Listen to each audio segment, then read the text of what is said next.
नमस्कार, मैं अनुराधा और आप देख रहे हैं एएनवी न्यूज। जींद में होने वाले उपचुनाव को लेकर जेजेपी नेता दिग्विजय सिंह चौटाला ने बीजेपी सरकार पर जमकर निशाना साधा। उन्होंने कहा कि हमारे चुनाव निशान कप प्लेट के चक्कर में दूसरे दलों के नेताओं ने चाय पीनी थाली और प्लेट में शुरू कर दी। वो जींद बार एसोसिएशन में जनसभा को संबोधित कर रहे थे और क्या कुछ कहा दिग्विजय सिंह चौटाला ने, वो सुनिए। दिग्विजय जी, बार एसोसिएशन की तरफ से आज जो समर्थन आपको दिया गया, इसको लेकर पहला सवाल ये कि क्या आपका मानना है? मुझे आज बार एसोसिएशन के जो हॉल में मुझे बुलाया गया और सभी लोगों से मेरी मुलाकात हुई। मुझे बोलने का भी अवसर दिया गया। बहुत सकारात्मक तौर पर सब लोगों ने बात सुनी और मुझे उम्मीद है कि मुझे बार का साथ। जींद के विकास को मुद्दों को लेकर जैसे बात चल रही थी कि जींद में कोई बड़ी इंडस्ट्री नहीं है, जींद के युवा को रोजगार के लिए, काम धंधे के लिए जींद से बाहर जाना पड़ता है और आने जाने के जो रास्ते कनेक्टिविटी की बात आती है उसमें भी बहुत सारी दिक्कतें आती हैं। इसको लेकर आपका क्या कहना है? ये आपकी बात जायज़ है बिल्कुल कि मैंने ये मुद्दा यहाँ पर उठाया कि इंफ्रास्ट्रक्चर अच्छा होगा तभी लोग आकर के इन्वेस्ट करेंगे, तभी यहाँ पर सरकारें भी सोचेंगी कि कल को हम ऐसा कोई उद्योग खोलें जिससे जो है उनको फ़ायदा हो, सरकारों को भी फ़ायदा हो, फाइनेंशियली भी फ़ायदा हो, हर तरीके से यहाँ के नौजवानों को रोज़गार मिले और यहाँ के लोगों को ऐसी इंडस्ट्री मिले जिससे शहर का विकास हो सके। तो मुझे लगता है कि पहले बेसिक बुनियादी इंफ्रास्ट्रक्चर की तो बहुत आवश्यकता है, उसके लिए हम प्रयासरत रहेंगे। फिर शहर का जो बेसिक एमिनिटीज़ हैं, चाहे एजुकेशन है, चाहे मेडिकल सेवाएं हैं, चाहे सीवेज की बात हो, चाहे शहर की सड़कों की बात हो, बिजली पानी की बात हो, उसमें भी बहुत कुछ करने की ज़रूरत है। यहाँ तो कुछ भी नहीं, बहुत कुछ करने की आवश्यकता है। आप आरओ वाटर को लेकर के कुछ वायदा कर रहे थे। मैं कह रहा था कि आरओ वाटर जो बेसिकली आउटर कॉलोनीज़ हैं जो अफोर्ड नहीं कर सकते अपने घरों में पानी के लिए आरओ लगाना, तो उनके लिए हम आरओ लगाने के लिए, जैसे दुष्यंत जी ने किया हिसार कॉन्स्टिट्यूंसी में, क्योंकि वो सीमित दायरे तक कर सकते थे, तो हमारा प्रयास रहेगा कि जींद शहर के आउटर कॉलोनीज़ में और प्रदेश की जनता को जो आज इस तरह के उसमें रहने पर मजबूर है और वो नहीं अफोर्ड कर सकते, उनके लिए आरओ का पानी की व्यवस्था हम करेंगे। कल हवा सिंह सांगवान और दूसरे सुखबीर फरमाना के तो बयान सामने आए। ये बड़ा अनफॉर्चुनेट है। मैं क्षमा चाह करके ये कहूँगा कि ये ऐसे समय पर ये बयान क्यों आते हैं जब चुनाव हो रहे हैं। यहाँ जोड़ने की बात होनी चाहिए, चुनावों में जोड़ने की बात होनी चाहिए, तोड़ने की बात नहीं होनी चाहिए। जोड़ने वाले लोग हैं, कुछ लोगों की सोच सीमित दायरे तक रहेगी कि चुनाव जब आए तो फिर आकर के इस तरह के बयान दें और बयान से माहौल ख़राब हो। मैं ये समझता हूँ कि ये इसको एंडोर्स कर रही है सरकार और ये उनके लिए काम कर रहे हैं। अगर किसी कम्युनिटी विशेष के लिए अगर ये कर रहे होते तो ऐसे समय पर तो उन्हें बहुत केयरफुल होना चाहिए था। अभय सिंह चौटाला द्वारा या यूं कहीं नैलो द्वारा अभी बेनीवाल को जो राजस्थान से हैं उनको बुलाया जा रहा है, उसको लेकर क्या कहते हैं? उससे क्या हो जाएगा?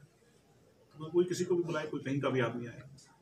जींद की इस हालत के लिए आपने बीजेपी और कांग्रेस को जिम्मेदार ठहराया है। मैंने कहा पिछले सरकारें जिस मर्जी की भी रही हों, उसके कहीं ना कहीं कंट्रीब्यूशन है। यहाँ की जो आज दंदरिया हालात हैं, जो जर्जर हालात हैं, उसके लिए हम सब जिम्मेवार हैं।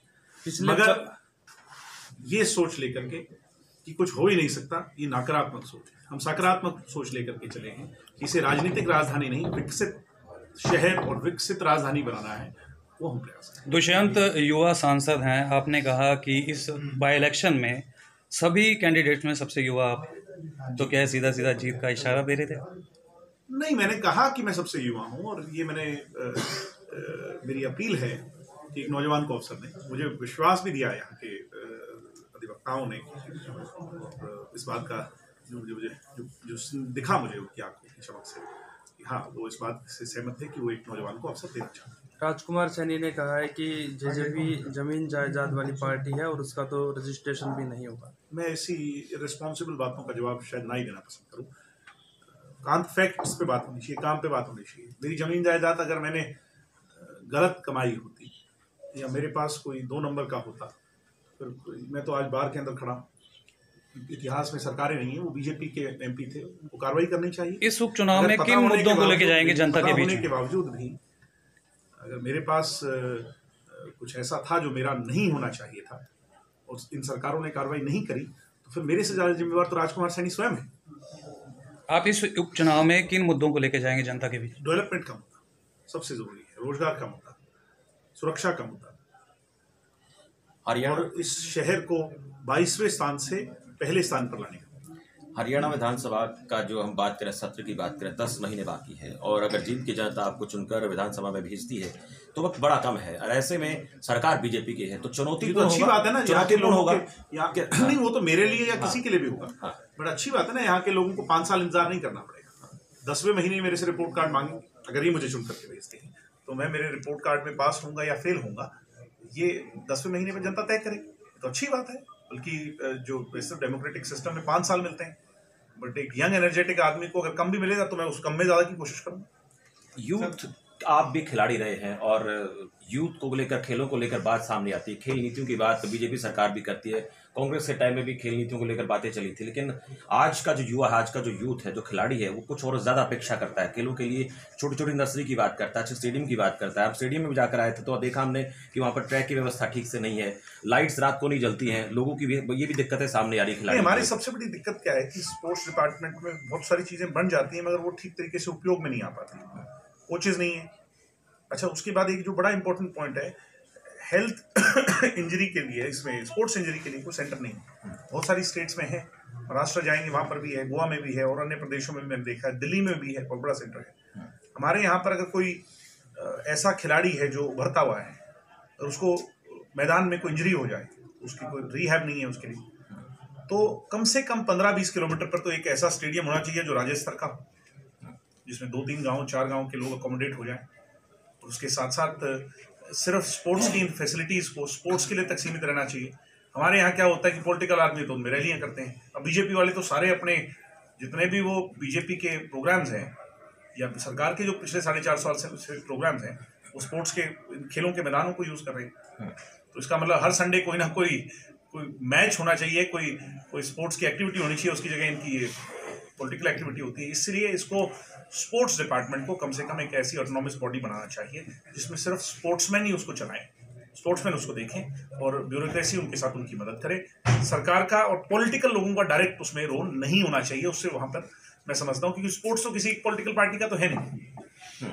दिग्विजय जी, कल 2 बयान सामने आए हैं, डॉक्टर अशोक तंवर का और दूसरा अर्जुन चौटाला का, आपकी कप प्लेट को लेकर के जो आपका चुनाव निशान है, वो कहते हैं कि अर्जुन कहते हैं कि ये तो चाय पे जाएंगे, कप प्लेट दिखाएंगे और चंदा इकट्ठा करेंगे, जबकि अशोक तंवर कहते हैं कि ये तो पहले पुराने समय से ही, नेहरू के समय से ही चाय पे जाकर के लोगों से चंदे वसूलने का काम करते हैं। इस पर आप क्या कहेंगे? नहीं, कोई हमने किसी का किया चंदा इकट्ठा तो बताएं। कोई चंदा इकट्ठा हमने किया, आधारहीन बातें करना तो बहुत आसान है। मैं ये कह दूंगा कि अशोक तंवर जा करके XYZ कुछ कराएंगे, उस कहने से क्या होगा? अगर हमने कोई बात, अब पढ़े लिखे लोग हैं आजकल, सब कुछ जो है ना, अब ये 21वीं सदी है, कोई 1870 का जमाना थोड़ी है कि जो कह देंगे और सुन लिया और वैसा महसूस हो गया और लोगों ने वो चर्चा कर दी। सब पढ़े लिखे समझदार लोग हैं। भाई कोई हुआ है, कोई इंसिडेंट है तो बताएं, भाई ये इन लोगों ने गलत किया। वो अपनी चीजें हमारे पर अगर लिपापोती उसकी करना चाहते हैं तो वो तो जनता फैसला करेगी। बीजेपी स्वच्छ भारत अभियान को लेकर बात करती है, बीजेपी बेटी बचाओ बेटी पढ़ाओ की स्वच्छ भारत के लिए तो जीन जरूर होने विकास को लेकर बात करती है और उसे के लिहाज सही से उपचुनाव में भी वोट मांग रही है। हाँ जी, उसी बात को लेकर इस चुनाव में भी वोट की अपील कर रही है जनता से, भारतीय जनता पार्टी। सब पता चल जाए अगर वो कहेंगे मुख्यमंत्री जी की देखिए हमने कितना अच्छा स्वच्छ शहर बनाया है, तो यहाँ के लोग बताएंगे। बेटी बचाओ बेटी पढ़ाओ, इतना क्राइम यहाँ पर है, नशे का सिल्क रूट है, केमिकल ड्रग्स का सिल्क रूट है जी, तो कैसे उससे बता देंगे खट्टर साहब को? लोग जब वोट डालने जाएंगे, ये तोप तलवार की लड़ाई नहीं है, ये गोली बारूद की लड़ाई नहीं, ये प्रजातंत्र की लड़ाई है। और प्रजातंत्र के इस खेल में जब बटन दबेगा और बीप बजेगी तो बड़ी से बड़े किले भी धाराशायी हो जाते हैं।